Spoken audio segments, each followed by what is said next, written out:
best Middle Eastern perfume. Para siyang diabetes in a bottle.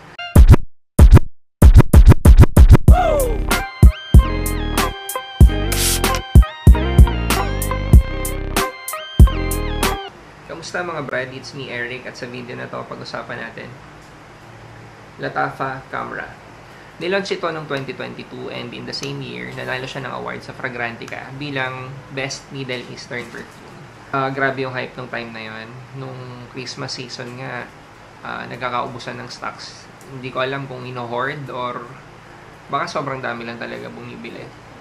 Pero hindi mo masisi yung hype tsaka yung award mismo kasi deserve niya.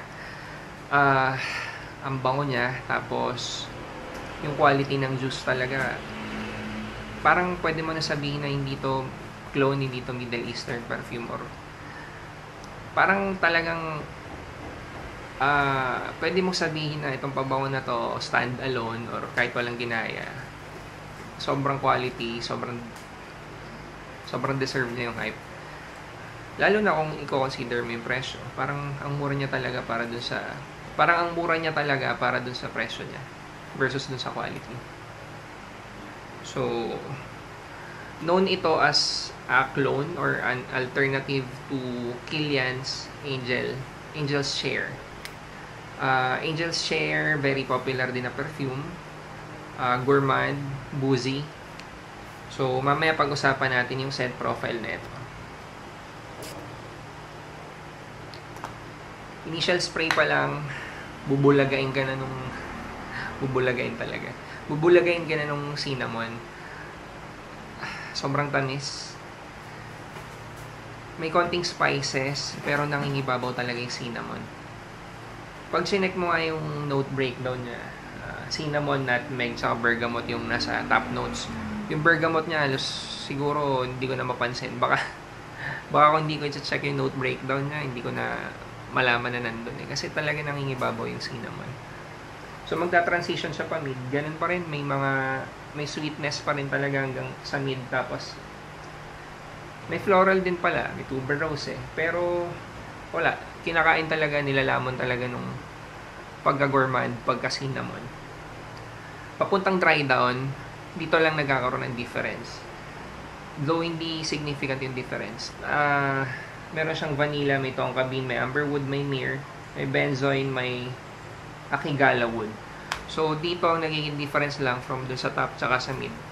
Pagdating sa dry down, nagiging smoother because of the woody base. Yung sweetness niya na grabe kanina, binabalanse lang ng woods, pero hindi nawawala. Kasi nga, nagdagdagan pa nga kung tutuusin nadagdagan ng tonka bean na matamis, nadagdagan ng vanilla na matamis, pero siguro nabalanse lang siya, tapos mas naging creamy. Pero all throughout, considered ko to na matamis. Gourmand talaga. Longevity, grabe yung longevity na ito. 12 hours, more than 12 hours. Projection, grabe din. 3 hours, 4 hours na malakas talaga yung projection. Pagpasok mo sa kwarto, ipapakilala mo talaga or sasabihin talaga nito na nandun ka na. Tapos sobrang inviting yung amoy. Huwag nyo gagamitin sa mainit kasi parang ang lagkit-lagkit Bagay lang to sa malamig na setting or na lugar. Kung air condition yung pupuntahan nyo, hindi ko rin masuggest na mag-overspray kayo kasi nakakasakal talaga siya Ito, isang spray nga lang ako dito kanina. Kahit ibaba ko naaamoy ko Pag nilapit ko palalo. Hindi ko masabing for all siya. Pero sa experience ng ibang mga kaibigan ko na meron din na ito, okay naman yung feedback ng mga tao. Nag-garner din talaga siya ng compliment. Siguro kaya nagkakaubusan din lagi ng stocks. Saka nag-skyrocket yung presyo. Okay, balik ako dun sa comparison niya with Angel's Share. Ang difference nila, hindi ko makuha dito yung booziness Manginginom ako matagal Ngayon, numinto na ako for more than 1 year. Clean.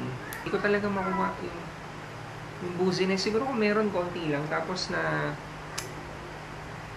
hindi ko siya nakukuha bilang alak talaga. Kung meron baka naamoy ko lang siya bilang subtle spices. Hindi ko makuha yung booziness na sinasabi.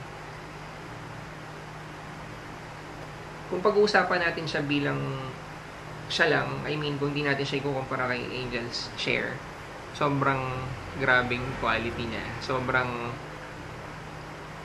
kung gagawa ka ng listahan ng mga top 5 na Middle Eastern perfumes, nandun talaga siya sa top 5 na yan. Siguro depende na lang kung sino yung tatanungin ng tao kasi hindi siya for all. Masyado siyang matamis sa palagay ko. Hindi siya super masculine. Hindi ko rin naman sinasabing talagang feminine siya. Sa gitna. Unisex, pero may mga lalaki kasi na hindi mahilig sa matamis na pabango Tapos siya, grabe yung tamis niya. Kailan mo pwedeng gamitin ano yung bagay na damit? Bagay talaga siya sa malamig na lugar na-imagine ko talaga mga Christmas season mo siya gagamitin. Siguro pwede namang naka-casual kasi medyo playful din yung dating niya. Hindi naman siya seryosong tipo ng amoy. Pero for me, best scenario, mga parties. Christmas party nga yung na-imagine ko dito Or mga gatherings, ganyan. Siguro kung naka-casual ka, mga family gathering or mga party with friends, kung gagamitin mo siya pang office event, pwede rin siguro. Kasi na-imagine ko naman kung naka-formal ka, tapos ito yung suot mo. Parang bagay. Tsaka sigurado naman ako kung ganung formal event, nasa malamig talaga na setting. Tapos yung magic niya, kumbaga kung mabango na siya, tapos ginamit mo pa siya sa malamig na setting or na venue, tinutulungan mo siya na ilabas yung performance niya. Kumbaga mas ma-appreciate kasi siya sa ganung setting, malaking venue, malamig, kaysa yung gagamitin mo siya sa maliit na for example, classroom or office. Ang laki ng possibility na makachoke ka, lalo na kung sosobra yung spray mo. Kung gagamitin mo siya sa mas maliit na kwarto, siguro isang spray lang enough na. Isa or dalawa, kasi yung dating niya talaga, lalo gourmand, kasakali, imbis na mabanguhan, baka yung common na sinasabi ng mga Pilipino na lakas naman, ganyan, yung ang tapang, yun. So, kung sa malamig na setting mo gagamitin, wala ako nakikitang problema. Pag inaamoy ko to, na-imagine ko na umiinom ako ng milk tea. So, milk tea matamis, diba? Tapos kumakain pa ako ng dessert. Ganun. Para siyang diabetes in a bottle. Unang beses na naamoy ito ng wife ko, nagustuhan niya. So, good sign yun. Kasi ang sensitive ng pang-amoy niya. Pero ang sinabi niya, amoy cinnamon. So, kung alam niyo yung shop na yon sa mga mall, cinnamon, yung nagbebenta ng tinapay. Diba, kung di ako nagkakamali, cinnamon roll nga yata yung tawag nila dun Basta kung ano man yun, tinapay na yun yung kinukumpara ng wife ko pag naamoy niya to. Amoy ganun daw. Tapos amoy masarap, amoy yummy. So, yun lang. Sigurado ako kung froghead ka, meron ka neto, or at least naamoy mo na to. Mall price na ito pala, huwag kayong bibili sa mall, sobrang mahal na ito sa mall. Maraming trusted sellers online. May available decant kami. May mga full bottles kami nito pero ang bilis maubos So ngayon walang stock ng full bottle. Ingat kayo kapag bibili lang online kasi ang daming nagbebenta ng peke. Balikan ko yung sinabi ko nung umpisa, nanalo to ng award sa Middle East. So hindi mahirap isipin kung bakit pinipeke pa siya.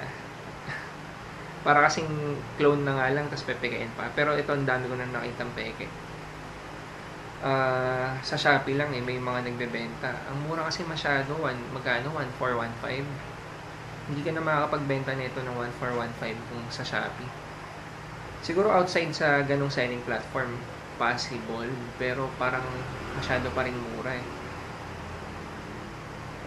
Pinakamura siguro nito dapat nasa 1,800 pesos. Yun, kasi iniisip ko lang din kasi kung nagbebenta ka, may tubo ka, 'di ba? So yung 1.8 parang may margin na maliit lang. So kung mga nasa 1.5 or 1.4, medyo mag-isip ka na.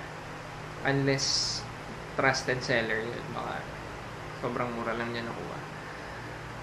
So, yun lang. Kung nagustuhan niyo yung video, kung may comment din kayo, lagay niyo sa comment section.